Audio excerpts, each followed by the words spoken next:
Historias de Jack. Empezamos.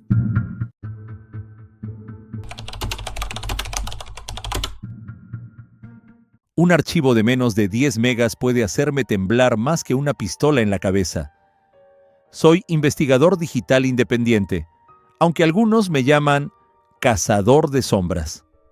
Paso mis días navegando entre bases de datos ocultas, servidores gubernamentales abandonados y foros de la Deep Web, donde la información prohibida sigue viva. No busco dinero ni fama. Busco lo que se intenta enterrar, lo que no quieren que sepamos. He leído de todo. Documentos sobre armas biológicas, experimentos genéticos, conspiraciones absurdas. Y la mayoría no eran más que basura sensacionalista. Pero aquella noche, hace unos meses, encontré algo distinto. Un archivo pequeño oculto en una carpeta comprimida, sin nombre, sin rastro de origen. Solo un archivo, 3i-atlas.pdf. Tenía un peso de 9,7 megas. Nada más abrirlo noté algo raro. No era un documento reciente. El formato era antiguo, pero los metadatos habían sido modificados apenas 2 semanas antes. Todo lo que olía a manipulación. En la parte superior aparecía un encabezado que me heló la sangre. Clasificación: Nivel 7. Proyecto Atlas. Difusión prohibida. El texto era limpio, técnico, sin adornos. Nada de conspiraciones o lenguaje emocional. Parecía un informe militar real. Decía: Asteroide Trey y Atlas. Descubierto el 19 de diciembre de 2024. Clasificación interna. Objeto tipo G híbrido. Riesgo de colisión, no público. Objeto tipo G híbrido. No existía tal categoría. No aparecía en ningún catálogo astronómico, ni en bases de datos de la NASA, ni en documentos europeos. Busqué en foros especializados y no encontré nada. Era un término creado por alguien, o para algo. A medida que avanzaba por las páginas, los márgenes estaban llenos de tachaduras y secciones borradas. Las imágenes parecían editadas a mano. Aún así, se distinguían coordenadas, cálculos de trayectoria y gráficas de velocidad. El asteroide, según el documento, viajaba a 93,000 kilómetros por hora, con una trayectoria inestable, cambiante, que no coincidía con ninguna predicción orbital conocida. Lo que más me perturbó fue la descripción de su composición. El informe decía que estaba formado por hierro, silicato y un material desconocido que reacciona ante radiación electromagnética de baja frecuencia. En una nota lateral, escrita en letra pequeña, alguien añadió: el material 3i absorbe radiofrecuencia entre 6 y 30 MHz. No refleja, no emite, solo guarda. Esa última palabra me dejó helado. Guarda. ¿Qué podía guardar una roca flotando en el vacío? El texto se volvía más oscuro página tras página. Aparentemente, el objeto había sido observado durante varias semanas por distintos telescopios, pero los datos no coincidían entre sí. Cada observatorio medía una masa distinta, una velocidad distinta, incluso una inclinación orbital diferente. Era como si el asteroide cambiara sus propiedades cada vez que se intentaba observarlo. Al llegar a la página 30, una frase me hizo cerrar el documento de golpe. La desviación anómala sugiere interacción con un campo electromagnético no identificado. Volví a abrirlo, temblando.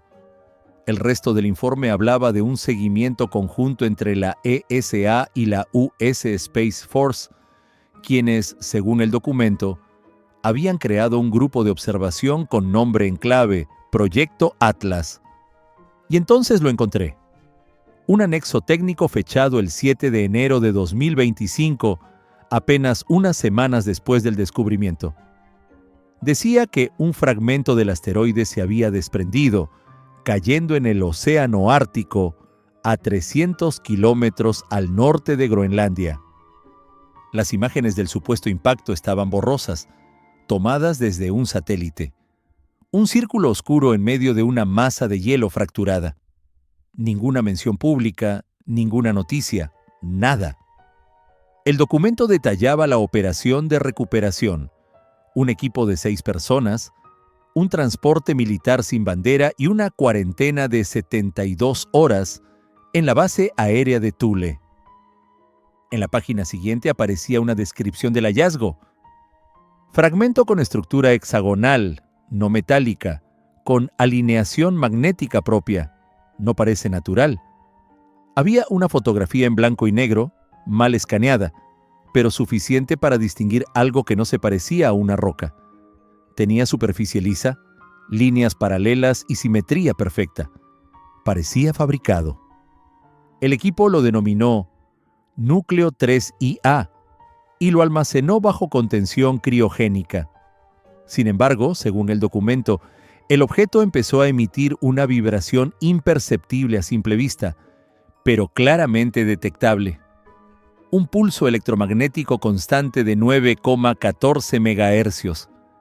El informe decía: el núcleo sigue emitiendo pulsos idénticos incluso bajo aislamiento absoluto.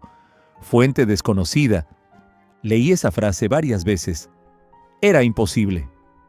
Un fragmento de asteroide no puede emitir una señal de radio constante sin energía externa. No hay forma física de hacerlo.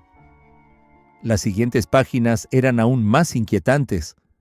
Hablaban de una orden directa para clasificar el caso, firmada por un comité conjunto entre Estados Unidos, Rusia, China, Francia y España.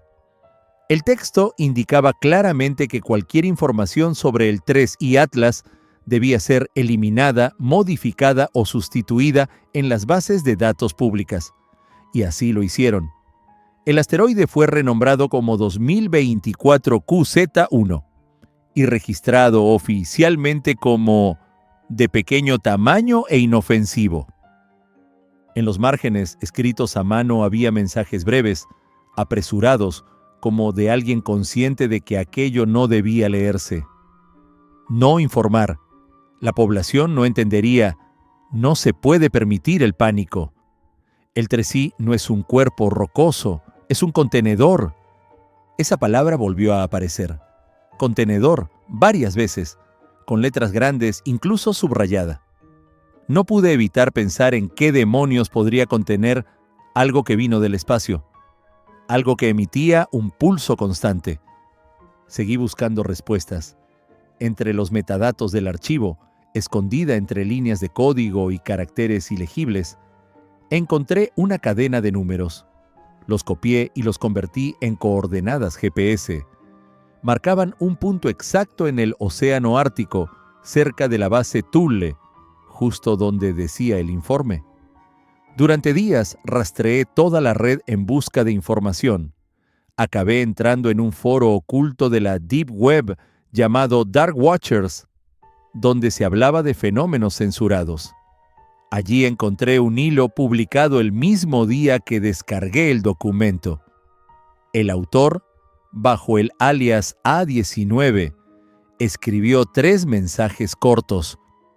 No es un asteroide. El pulso sigue. Nos están mintiendo. 12 minutos después, el hilo fue eliminado. Nadie respondió. Intenté rastrear la dirección del usuario y casi me caigo de la silla cuando vi que provenía del Centro de Investigación Espacial de Toulouse, en Francia. Desde entonces, mi conexión a la red Tor empezó a fallar. Mis correos se borraban. Algunos programas se cerraban solos. Pensé que eran paranoias mías, hasta que una madrugada recibí un correo sin asunto, sin remitente, con un único texto. Deja de buscar.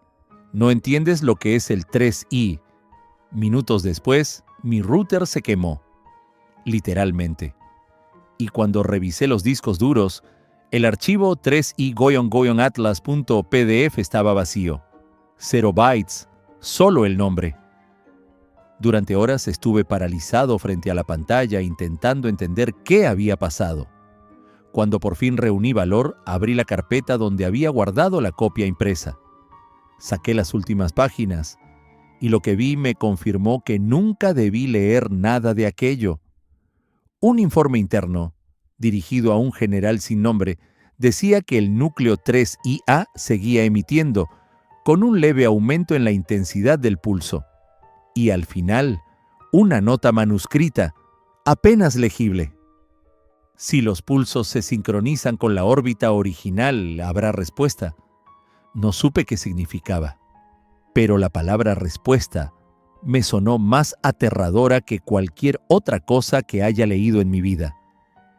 Esa era la frase que encabezaba la última hoja impresa que salvé antes de que el archivo desapareciera de todos mis discos. Activación progresiva. 2 palabras que llevo grabadas en la cabeza desde entonces.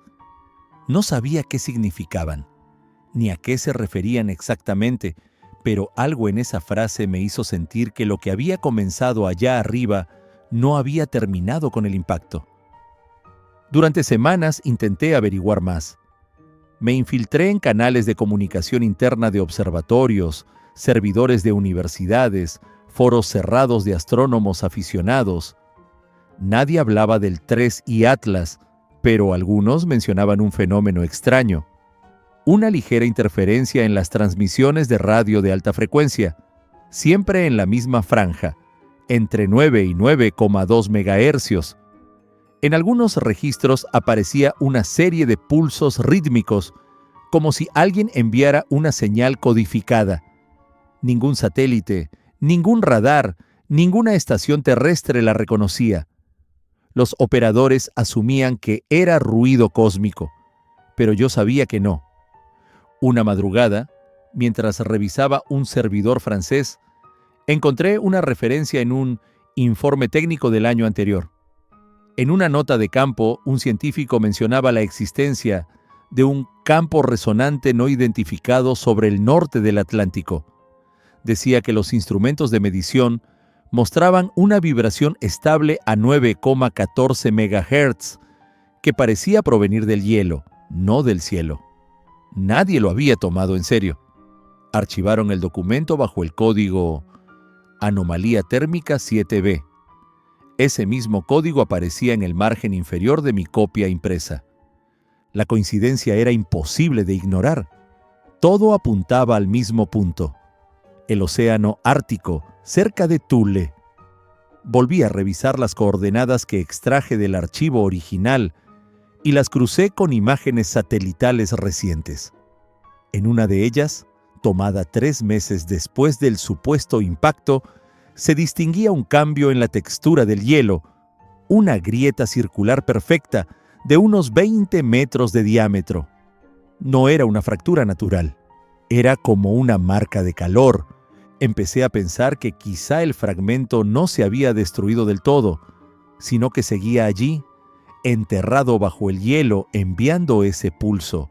Pero, ¿a quién? ¿Y por qué? Buscando respuestas, contacté con un antiguo empleado del programa EISCAT, una red de antenas científicas del norte de Europa que estudia la ionosfera. Aceptó hablar conmigo bajo anonimato. Su voz sonaba agotada, tensa, como si temiera estar siendo escuchado. Me dijo: «Eso que buscas, no lo llames asteroide. Lo detectamos también, pero no pudimos rastrearlo mucho tiempo. La señal venía de dentro, no de fuera». Le pedí que explicara qué significaba de dentro de la Tierra, dijo antes de cortar la llamada. Desde ese momento todo empezó a volverse más extraño. Varios contactos que solían pasarme información dejaron de responder. Algunos correos fueron devueltos con un mensaje automático que decía: «Usuario inexistente». En un par de días, 3 de mis cuentas fueron suspendidas sin motivo aparente. Intenté subir un resumen de lo que había descubierto a un foro de investigadores, pero el post desapareció en menos de 10 minutos. Ni siquiera daba error. Simplemente se borraba. Una noche, a las 3 de la madrugada, Mientras revisaba registros de audio, escuché algo que me hizo quedarme inmóvil frente al monitor. Era un pitido leve, rítmico, constante, que provenía de los altavoces. Creí que era un fallo del sistema, pero cuando abrí el medidor de frecuencia, la cifra aparecía clara. 9,14 MHz, la misma frecuencia del núcleo. Cerré todos los programas, apagué el router, pero el sonido seguía ahí, intermitente, como si no viniera del ordenador, sino del aire. Grabé 3 minutos del audio. Cuando intenté analizarlo, descubrí que no era un tono uniforme. Estaba compuesto por una secuencia binaria, una serie de impulsos cortos y largos, como si alguien intentara transmitir un mensaje codificado. Esa noche no dormí. Los días siguientes empecé a notar que la frecuencia cambiaba ligeramente. El pulso se aceleraba, milésimas de segundo más corto cada día. Lo comparé con los cálculos orbitales del documento y comprendí algo. El ritmo del pulso se sincronizaba con la órbita del asteroide. Cuanto más se acercaba el 3I Atlas a la Tierra, más rápido latía el núcleo. La fecha marcada en el informe era clara: 11 de marzo de 2027. Según los cálculos, sería el momento en que el asteroide volvería a entrar en el rango de influencia terrestre. Faltaban apenas 2 años. Intenté alertar a algunos conocidos en medios científicos. Ninguno quiso escuchar. Uno, un astrofísico español con el que ya había colaborado, me llamó a los pocos días. Hablaba en susurros. Me dijo: «Jack, borra todo. No hay 3I Atlas. Nunca lo hubo. Si sigues, vas a tener un problema». Le pregunté cómo podía negar algo de lo que yo tenía copias impresas. Se quedó callado unos segundos y añadió: «Lo que has leído no era un informe, era una advertencia. Desde entonces los aparatos de mi casa actúan de forma extraña. Los relojes digitales se desincronizan, los dispositivos se reinician solos, a veces a las 3:19 de la madrugada. Siempre la misma hora. Y cada vez que ocurre, oigo ese pitido, un eco en la frecuencia». Hace poco revisé los registros de audio originales. El espectrograma del sonido no era lineal. Formaba patrones como ondas que se repetían en ciclos exactos de 7 segundos. Una figura casi simétrica que algunos interpretarían como una señal inteligente. Pero lo más inquietante fue descubrir que esos mismos patrones aparecían en una grabación de radio hecha en 1977. El famoso wow signal, mismo rango, misma estructura. Empiezo a pensar que el 3I Atlas no es un visitante, sino una especie de emisario. Algo que ha estado ahí desde hace décadas, quizá más. Algo que responde cuando se cumplen ciertas condiciones. Algo que espera. Hace 2 semanas, un archivo nuevo apareció en mi sistema. Llevaba por nombre pulse.log. No lo había descargado yo. Dentro, una línea repetida miles de veces. 9.14 MHz, November 3, 2027. He intentado borrarlo varias veces. Siempre vuelve. Incluso en dispositivos desconectados de la red. A veces lo abro solo para comprobar si ha cambiado. Y sí, lo hace. Cada día añade una nueva fecha, como si alguien lo estuviera actualizando en tiempo real. Anoche, mientras grababa notas para este mismo vídeo, el pitido regresó, pero esta vez con una variación, una secuencia más larga, irregular. Puse el analizador y casi dejo caer el micro. La señal no era ruido, era una respuesta. No tengo cómo probarlo, no tengo forma de demostrarlo, pero los datos que captó mi equipo mostraban una modulación, como si la señal estuviera replicando mi voz, como si me estuviera escuchando. He cerrado todas las conexiones, he formateado los discos, pero el pitido sigue. Lo escucho ahora mismo mientras hablo. Sube y baja en intensidad, como si marcara el tiempo que me queda antes de que ocurra lo inevitable. El 11 de marzo de 2027 volverá a pasar por la órbita terrestre. Nadie lo anunciará. Nadie lo reconocerá. Y si mis cálculos son correctos, cuando el asteroide vuelva a alinearse con el núcleo enterrado en el hielo, ambos se sincronizarán. Y entonces, la palabra activación tendrá sentido. A veces pienso que el 3i no vino del espacio, que fue enviado, no desde fuera, sino desde aquí mismo, hace mucho tiempo, por una civilización que quiso esconder algo que no podía destruir. Un contenedor sellado y lanzado lejos, con la esperanza de que nunca regresara. Pero ha vuelto, y late, cada 7 segundos. Si estás escuchando esto y oyes un pitido débil en tus altavoces, no intentes localizarlo, no lo grabes, no lo analices, solo apágalo, porque cuando la frecuencia alcance los 10 megahercios, ya será demasiado tarde. Si has llegado hasta aquí, significa que la señal te ha alcanzado. Deja tu comentario, suscríbete y dale like antes de que el pulso vuelva a emitirse. Puede que la próxima vez ya sea demasiado tarde.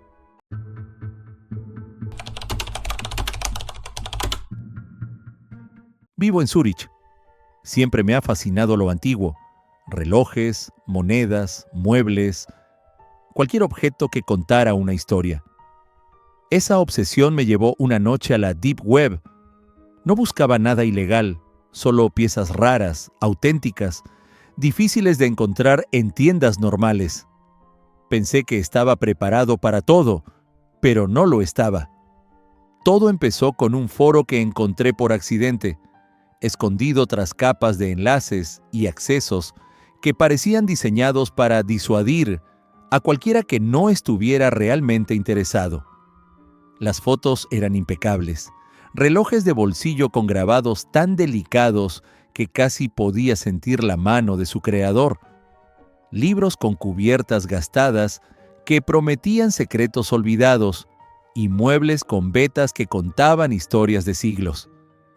Los precios eran altos pero justificables.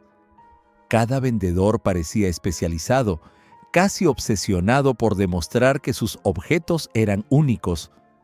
Me llamó la atención un reloj suizo de 1890, con un grabado tan minucioso que parecía vivir en su propia historia.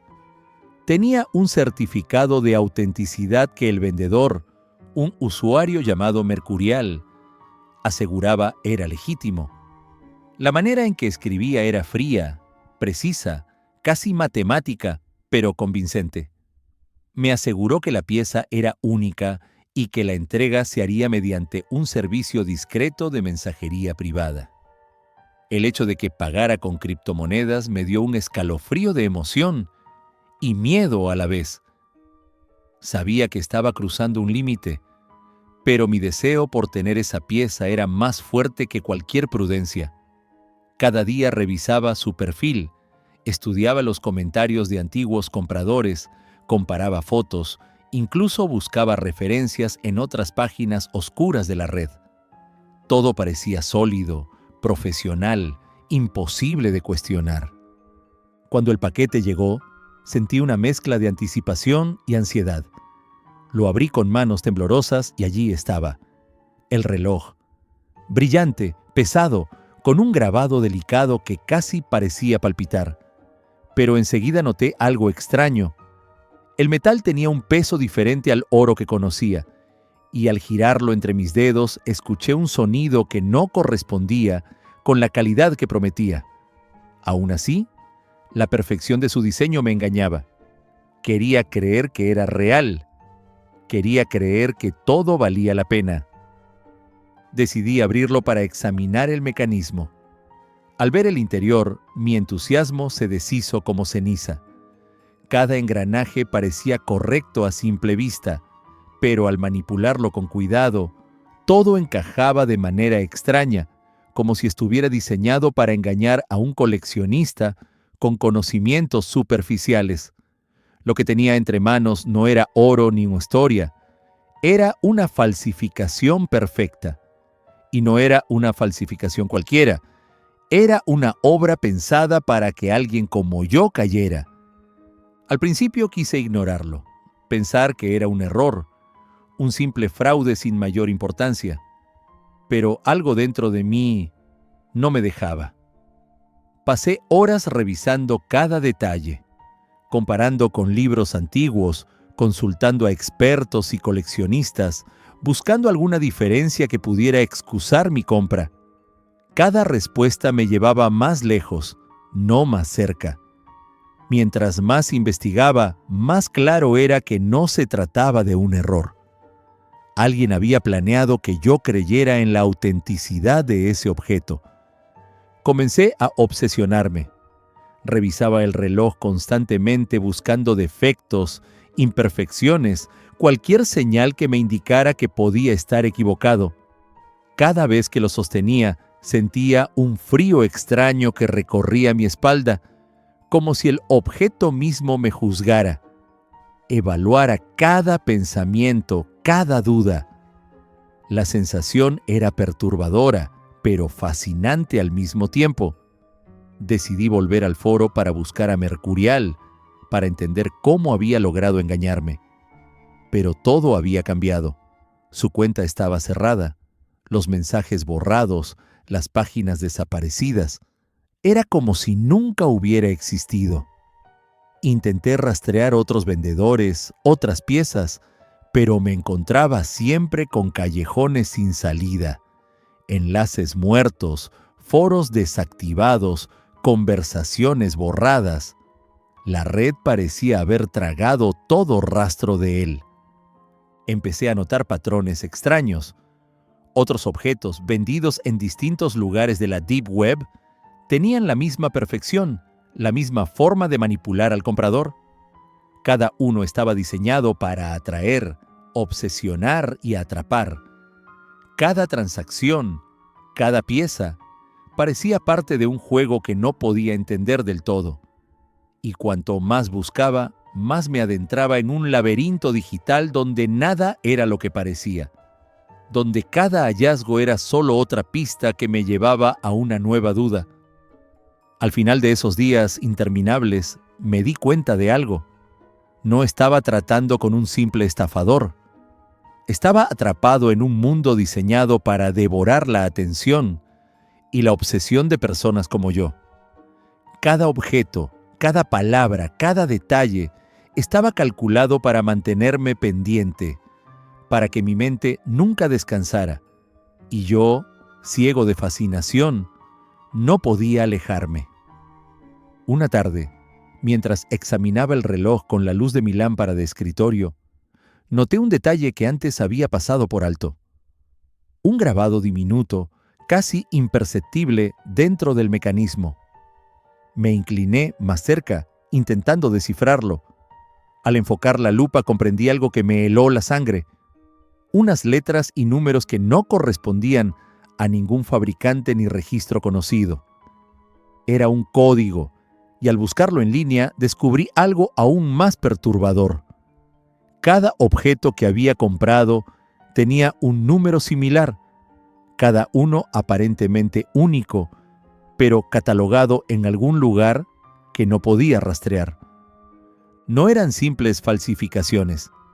Cada pieza estaba diseñada con precisión para enganchar a un coleccionista, para ocupar su tiempo y su mente, para generar obsesión. Cada engranaje, cada detalle, estaba pensado para que yo no pudiera dejar de revisarlo, analizarlo, buscar su autenticidad. Y cuanto más lo entendía, más me daba cuenta de que había caído en un ciclo del que no podía escapar. Mi rutina cambió por completo. Me levantaba solo para comprobar mensajes, revisar correos, buscar nuevos foros que pudieran tener alguna pista. Dormía pocas horas y cuando lo hacía soñaba con relojes que se desmontaban y reconstruían solos, con libros que cambiaban sus palabras según los leía, con monedas que se transformaban en objetos que yo no había comprado. La obsesión me estaba consumiendo. Empecé a buscar otros coleccionistas, esperando encontrar a alguien que entendiera lo que me pasaba. Y lo encontré. Foros antiguos, grupos encriptados, comentarios de usuarios que hablaban de haber caído en la misma trampa.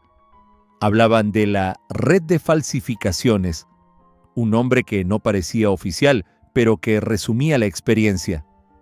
Una red de objetos diseñados para atrapar a los coleccionistas y mantenerlos obsesionados, sin posibilidad de confirmar nada, sin salida. Me sentí parte de algo más grande y al mismo tiempo completamente solo. Los objetos que yo pensaba que eran valiosos no tenían más valor que el que yo mismo les daba, y ese valor estaba siendo manipulado. Cada vez que pensaba en vender algo, temía descubrir que no tenía comprador o que alguien más ya había caído en la misma trampa. Cada intento de escapar me hacía volver más profundo al laberinto. Comencé a notar cómo esta obsesión afectaba mi vida cotidiana. Evitaba salir con amigos, ignoraba llamadas y mensajes. Mis finanzas estaban desordenadas. Gastaba más de lo que podía permitirme en piezas que tal vez nunca valieran nada. Cada vez que el reloj sonaba, cada vez que lo miraba, sentía una mezcla de fascinación y miedo, un recordatorio constante de que había perdido el control. Una noche, revisando las fotos antiguas de las piezas, me percaté de un patrón visual. Cada objeto compartía algo sutil, casi imperceptible, que yo nunca había notado. Una línea en el grabado, un color ligeramente distinto, un ángulo en la fotografía que parecía intencional. Todo estaba calculado para atraer la atención de alguien como yo, para mantenerme vigilante, para que cada hallazgo fuera una recompensa efímera que me hiciera volver por más. A medida que pasaban las semanas, la obsesión se volvió física. Sentía tensión en los hombros, dolor de cabeza constante, los ojos irritados por tantas horas frente a la pantalla y las piezas. Mi apartamento se llenó de cajas, de relojes abiertos, de libros y monedas, y sin embargo todo parecía vacío. Cada objeto era una promesa incumplida, una historia que nunca existió más que en la ilusión que yo había construido. Ahora me doy cuenta de algo aterrador. No puedo detenerme. Sé que seguiré buscando, revisando, comparando, intentando descubrir la pieza perfecta. Porque un coleccionista nunca deja de buscar la perfección, incluso cuando la perfección es solo una ilusión, un juego calculado para atraparlo. Y en mi caso, ese juego me ha atrapado por completo. Cada día en Zúrich es un recordatorio de que la historia que busco no existe. Lo que compré, lo que me obsesiona, es una construcción diseñada para manipularme. Y aún así, en el fondo de mi mente, sé que volveré a intentarlo, porque la fascinación por lo antiguo y lo raro es más fuerte que el miedo, más fuerte que la razón, más fuerte que yo.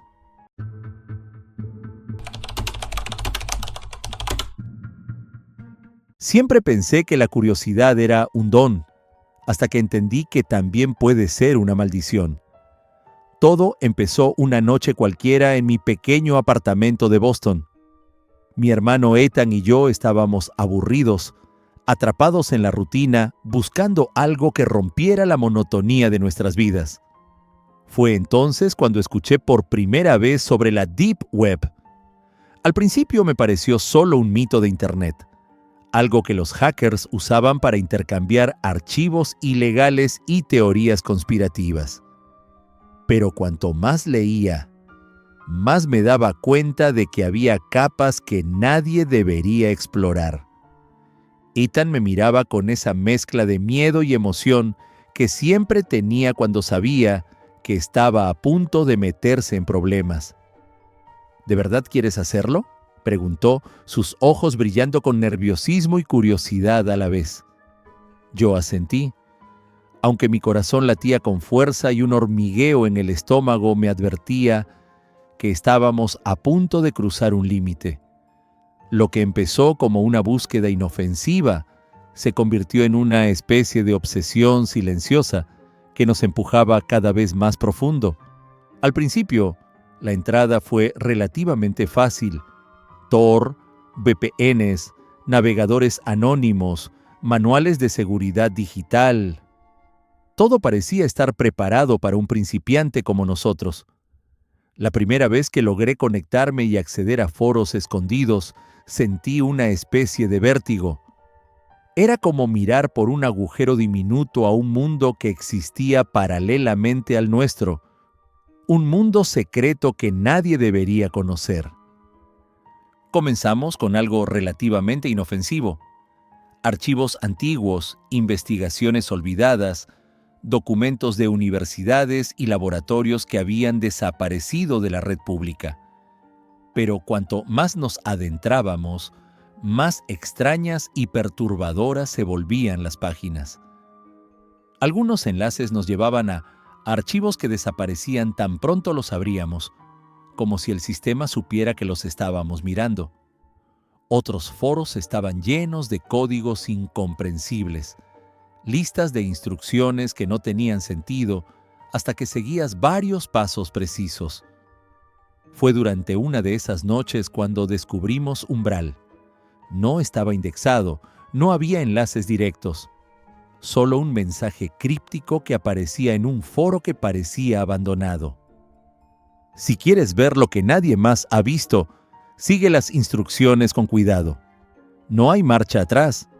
Ethan y yo nos miramos, sabiendo que estábamos a punto de cruzar un límite invisible. La advertencia parecía más un desafío que un consejo. Las instrucciones eran complejas, casi absurdas para alguien con conocimientos básicos de informática. Modificar archivos de configuración de Tor, alterar códigos de seguridad de servidores enrutados, usar proxies dentro de proxies. Cada paso debía ejecutarse con precisión quirúrgica. Cometimos pequeños errores al principio, conexiones que se cortaban, páginas que nos devolvían al inicio, archivos que se corrompían. Cada fallo nos ponía tensos. Sabíamos que un simple error podía bloquear nuestro acceso, pero también nos enseñaba que estábamos jugando con algo que no comprendíamos completamente. A medida que avanzábamos, la sensación de estar observados creció. No había cámaras, no había policía, pero había algo inquietante en la claridad con que cada error parecía advertirnos: detente. Sentíamos que la misma red nos evaluaba, nos probaba. Cada nuevo enlace que abríamos nos adentraba en un mundo más oscuro. Bibliotecas de documentos clasificados, registros olvidados de empresas tecnológicas y gobiernos, experimentos archivados que rozaban la ética más básica. Una noche, mientras Ethan dormía, decidí explorar solo un directorio que se llamaba Observatorio. No había ninguna descripción, solo un archivo titulado entrada.txt. Abrirlo fue como sumergirse en aguas desconocidas. Contenía instrucciones para acceder a servidores en capas aún más profundas. De la Deep Web, con detalles técnicos que parecían diseñados para hackers avanzados. Seguí los pasos con cuidado y por un momento sentí una especie de vértigo digital. Cada conexión me hacía sentir como si estuviera cruzando fronteras invisibles, fronteras que no deberían existir. Cuando despertó Ethan, me encontró frente al ordenador, la pantalla iluminando mi rostro con un brillo azul frío. Nos quedamos en silencio durante minutos. Él no dijo nada, pero su mirada decía todo. Miedo, incredulidad y fascinación al mismo tiempo. Esa noche comprendimos algo esencial. La curiosidad puede ser tan adictiva como peligrosa. Lo que empezó como un juego se estaba convirtiendo en un laberinto de información que nos exigía más y más, que nos empujaba a seguir adelante, aunque nuestro instinto nos gritara que paráramos. A partir de ese momento, cada exploración era más intensa. Los foros prohibidos nos ofrecían pequeñas recompensas, documentos secretos, teorías olvidadas, mapas de ubicaciones antiguas, pero también nos dejaban con una sensación constante de tensión, de miedo contenido. La Deep Web no era aterradora por monstruos ni fantasmas, era aterradora por lo que podías ver, por la certeza de que estabas entrando en un territorio donde la ignorancia era más segura que el conocimiento. Y así seguimos, cada noche más atrapados, más pendientes de cada enlace, cada instrucción, cada advertencia silenciosa que parecía provenir del propio sistema. La sensación de estar cruzando límites que nadie más cruzaba era intoxicante y paralizante a la vez. Y aunque aún no lo sabíamos del todo, estábamos a punto de adentrarnos en algo que cambiaría nuestra forma de ver el mundo para siempre. Recuerdo la sensación física que nos invadía cada vez que nos adentrábamos más. El corazón acelerado, la respiración contenida, el silencio absoluto del apartamento, roto solo por el tecleo nervioso de Ethan. Desde fuera, todo parecía normal, pero dentro de esas paredes, cada clic resonaba como un eco de advertencia en mi cabeza. La Deep Web no era solo un lugar. Era una especie de laberinto que evaluaba nuestros movimientos, medía nuestra curiosidad y nos hacía sentir vulnerables. Fue entonces cuando encontramos la sección más perturbadora. Servidores que almacenaban comunicaciones de individuos extremadamente poderosos, registros de corporaciones que operaban en secreto, archivos detallando operaciones de vigilancia digital que no estaban destinados a ojos comunes. Todo estaba al alcance de nuestras manos y todo nos parecía prohibido, pero de una manera diferente. No era la prohibición de lo paranormal o lo grotesco, sino la prohibición de conocer información que podía cambiar la vida de cualquiera que la tuviera. Ethan dudó, y por primera vez lo vi realmente asustado. Yo también dudé, pero había algo en mí que no podía dejar pasar la oportunidad de avanzar. Cada archivo que abríamos nos sumergía más en un mundo que desafiaba nuestra percepción de la realidad. Documentos de investigaciones gubernamentales olvidadas, grabaciones de reuniones privadas de corporaciones multinacionales, mapas de operaciones encubiertas, códigos de acceso a sistemas que supuestamente eran impenetrables. Era información que nunca habíamos imaginado que existiera y que nos hacía sentir al mismo tiempo poderosos y expuestos. Una noche, mientras revisábamos un servidor particularmente profundo, Ethan encontró un archivo llamado Proyecto Ícaro. Su nombre por sí solo nos puso tensos. Contenía diagramas y memorandos internos de experimentos de vigilancia masiva, recopilación de datos y manipulación de información. Cada línea nos hacía sentir que estábamos cruzando límites que jamás debimos tocar. Sentí un nudo en el estómago. Cada palabra era una prueba de que habíamos alcanzado un nivel de conocimiento que nos superaba. A medida que avanzábamos, nuestra relación con la tecnología cambió. La pantalla dejó de ser una ventana y se convirtió en un espejo que reflejaba nuestras obsesiones. Nos volvimos cautelosos con cada enlace, cada descarga. Ethan empezó a anotar los pasos que seguíamos, creando un registro de lo que descubríamos, como si necesitáramos un mapa para no perdernos en aquel mundo digital. Pero cuanto más trazábamos el mapa, más nos dábamos cuenta de que no había salida clara. Cada descubrimiento abría puertas nuevas, y cada puerta estaba sellada con advertencias que solo incrementaban la tensión. Una noche, mientras yo exploraba solo un directorio llamado Ecos, me encontré con archivos de comunicaciones internas de agencias de seguridad, emails de investigación confidenciales y documentos que describían experimentos sobre el comportamiento humano frente a la información filtrada. Era perturbador ver cómo la información podía manipular la realidad, cómo una línea mal interpretada podría cambiar percepciones, decisiones e incluso la historia. Al abrir uno de esos archivos, sentí un escalofrío. Estábamos manipulando conocimiento que nadie debía tener, y eso nos hacía vulnerables, aunque no hubiera nadie vigilándonos físicamente. Ethan entró silenciosamente y se quedó detrás de mí. No dijo nada, pero su presencia me recordó que no estábamos solos en esto, aunque cada uno empezaba a sentir la presión de la responsabilidad de lo que habíamos descubierto.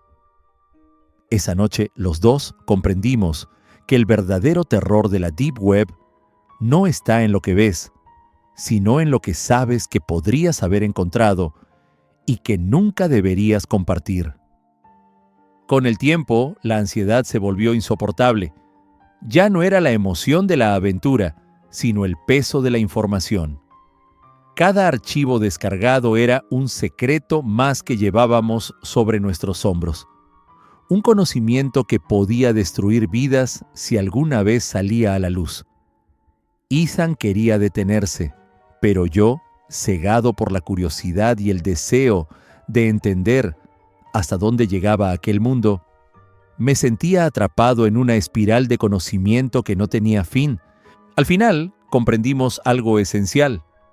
Lo prohibido no asusta por sus monstruos, sino por la carga de la información y por el peso de saber que no hay vuelta atrás. Nos desconectamos esa noche, pero la sensación de haber cruzado un límite invisible permaneció. Nunca volvimos a explorar esas zonas prohibidas, ni siquiera para comprobar qué más habría allí. No necesitábamos fantasmas ni desapariciones para sentir miedo. La realidad, fría y silenciosa, era suficiente.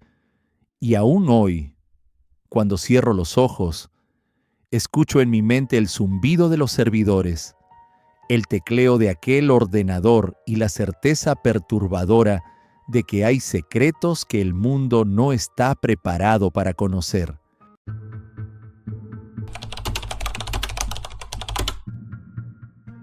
Si supieras lo fácil que es desaparecer sin dejar rastro, nunca volverías a confiar en nadie. Soy un estudiante de informática en Londres, aunque nunca me he sentido parte de este mundo. La universidad, con su ruido constante de risas y charlas superficiales, me resultaba insoportable. Siempre me sentí invisible, alguien que podía caminar por los pasillos y nadie lo notaría. Hasta que la encontré, la Deep Web. Al principio no fue por curiosidad, fue por rabia. Rabia acumulada durante años contra quienes se burlaban de mí, contra aquellos que me ignoraban, contra Henry, ese arrogante que siempre parecía disfrutar recordándome que yo no era nadie. La primera vez que entré en la Deep Web fue torpe, inseguro, casi como mirar por la cerradura de una puerta que no deberías abrir. Foros ocultos, mercados secretos, información que debería haber permanecido sellada para siempre. Y sin embargo, allí estaba yo, fascinado, sintiendo por primera vez una especie de poder que en la vida real jamás había experimentado. No tardé en toparme con Retribution, un grupo que prometía justicia. Nadie sabía quiénes eran, y eso era parte de su poder. Sus mensajes eran crípticos, sus archivos encriptados, y cada paso que daba hacia ellos se sentía como un rito de iniciación. Primero fueron pruebas de habilidad, descifrar códigos, encontrar archivos escondidos, demostrar que podía moverme en la red sin ser detectado. Cada pequeño triunfo me hacía sentir más vivo, más cercano a lo que siempre había buscado: control y pertenencia. Cuando me ofrecieron mi primera misión real, mi corazón casi se detuvo. Henry debía pagar, no con golpes, no con denuncias, sino con exposición, con el miedo que solo alguien que vive despreocupado puede sentir al descubrir que alguien lo conoce mejor de lo que debería. Al principio me sentí paralizado. La idea de infiltrarme en su vida era aterradora, pero también excitante. No era solo un juego, era el primer paso hacia una venganza que había imaginado durante años. Pasé noches enteras sentado frente a mi ordenador, observando cada movimiento suyo en redes sociales, buscando patrones, vigilando sus horarios, incluso detalles que parecían irrelevantes. Cada comentario, cada foto, cada cambio de rutina era información valiosa. Me convertí en una sombra detrás de la pantalla, invisible para todos, pero más consciente de Henry que él mismo. Comencé a registrar todo en documentos encriptados, creando mapas de sus rutinas, pequeñas vulnerabilidades que podrían explotarse. Con cada dato que añadía, sentía cómo la rabia se mezclaba con una extraña euforia.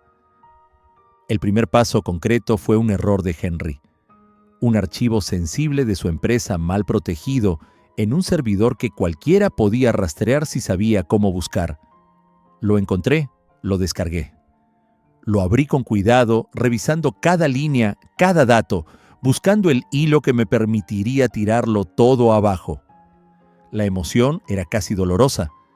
El poder de tener algo tan delicado en mis manos me hizo sentir que finalmente existía para alguien. Mientras más avanzaba, más comprendía la magnitud de lo que estaba haciendo. La Deep Web no era solo una herramienta, era un espejo. Reflejaba lo que llevaba dentro, todo lo oscuro que había reprimido.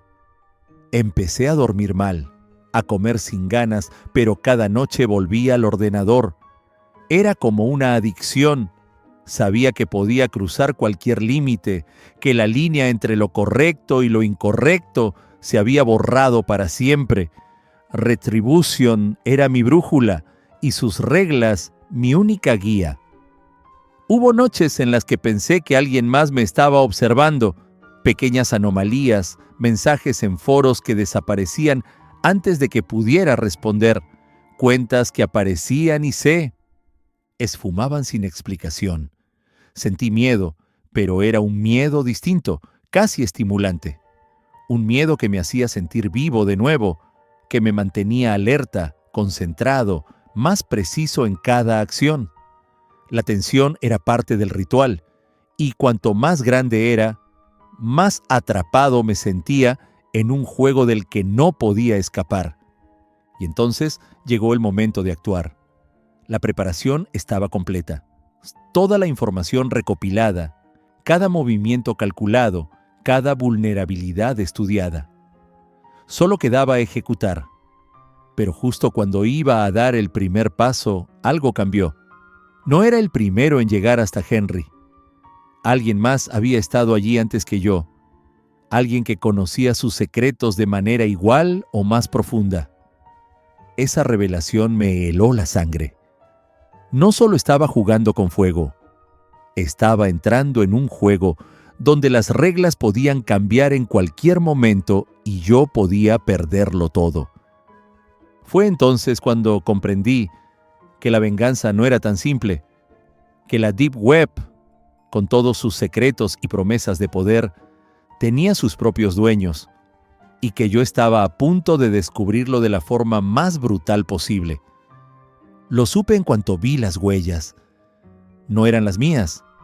Había pistas sutiles, cadenas de datos cruzadas, registros de acceso con marcas temporales que no encajaban en mi mapa. Alguien había estado husmeando a Henry antes que yo, y lo más inquietante fue darme cuenta de que esa sombra no solo lo observaba, lo dirigía, lo moldeaba desde detrás de una pantalla. Sentí que me clavaban una aguja fría en el pecho. Era la primera vez que la vulnerabilidad de mi plan se convertía en peligro real. Empecé a seguir las señales de ese otro, no para imitarlo, sino porque necesitaba saber quién tenía el control. Encontré cuentas que se llamaban a sí mismas curadores de reputaciones, hilos cerrados donde se vendían humillaciones y quiebras reputacionales. No había un jefe visible, solo una estructura de favores, amenazas veladas y fichas que se movían con rapidez. Retribución dejó de ser la única voz en mi auricular. Había un murmullo más profundo, más viejo, y se movía como un pez bajo el hielo. Las advertencias comenzaron como mensajes sutiles, líneas de texto entremezcladas en foros, artículos publicados en lugares que nadie leería, fotos de lugares vacíos con coordenadas borradas. Cualquiera diría que eran tonterías, juegos de ego. Yo las sentí como dardos lanzados hacia mi garganta. Una madrugada encontré un archivo con mi nombre en un foro que juraba no visitar. Alguien me había puesto en el punto de mira. El mismo culo inquieto que había deseado la caída de Henry ahora me observaba a mí. Intenté alejarme. Apagué el ordenador durante 2 días enteros. Salí a la calle como si pudiera recuperar el aire que había perdido. Pero la realidad ya no era la misma. El campus me miraba con ojos distintos, y yo veía en cada rostro la posibilidad de traición. La necesidad de pertenecer se mezcló con el deseo de saber más. Volví. No fue valentía, fue debilidad. Abrí el portátil y busqué otras cuentas relacionadas con esa sombra.